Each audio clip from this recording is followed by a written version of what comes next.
I've just come from the Huon and from a community meeting at Huonville, the evacuation centre, and a meeting with the Mayor and Senator Erica Betts to have discussions about practical assistance and supports that we can provide during this time. I again want to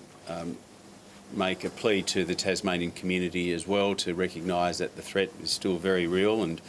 will in fact increase over the next little while, and conditions are expected to worsen. So I would ask that Tasmanians abide by any instructions or advice given to them by the experts in our communities who are helping not only on the firefighting effort but also in ensuring people and their property are safe.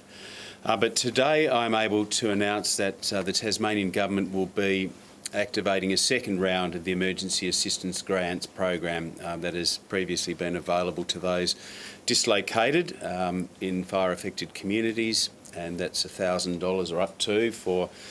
per family for people who have had to leave their homes, and there are many, of course, currently in evacuation centres.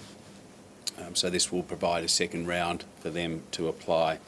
Also, 3 recovery and restoration grants are also being made available to assist in the longer term needs of low-income households who are unable to provide for their own recovery. And these grants will be subject to eligibility criteria, and will make available to the media and to affected communities the criteria for each of the grants. But these will assist those who've lost their homes or who have incurred property damage,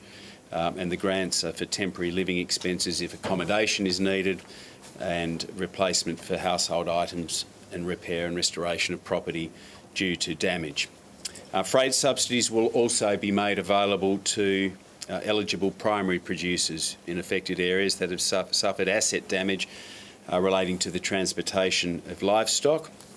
We're also activating support for local councils who are meeting costs with providing support and services to affected communities and to assist them in their efforts, and that is also part of the jointly funded Commonwealth State Disaster Recovery Funding arrangements, which have also been activated.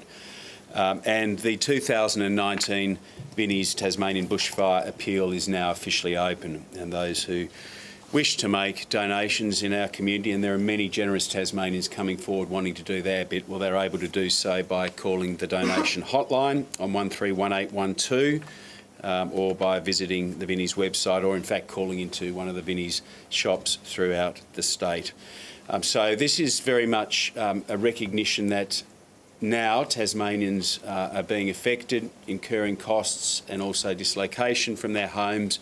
and potentially with the increased risk of property damage. We want to ensure that Tasmanians are confident that we will provide them with the support and assistance they need to get through this, and also through the recovery process.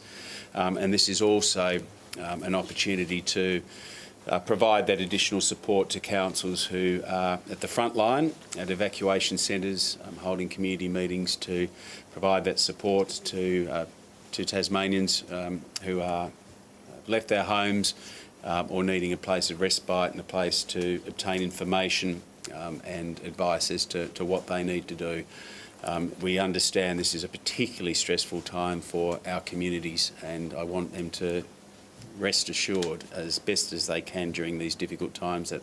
the state and Commonwealth governments will do all we can to stand by them, not only now while the threat is upon us, but also in the recovery process when that commences, which can, of course, we know from previous experience, take some time.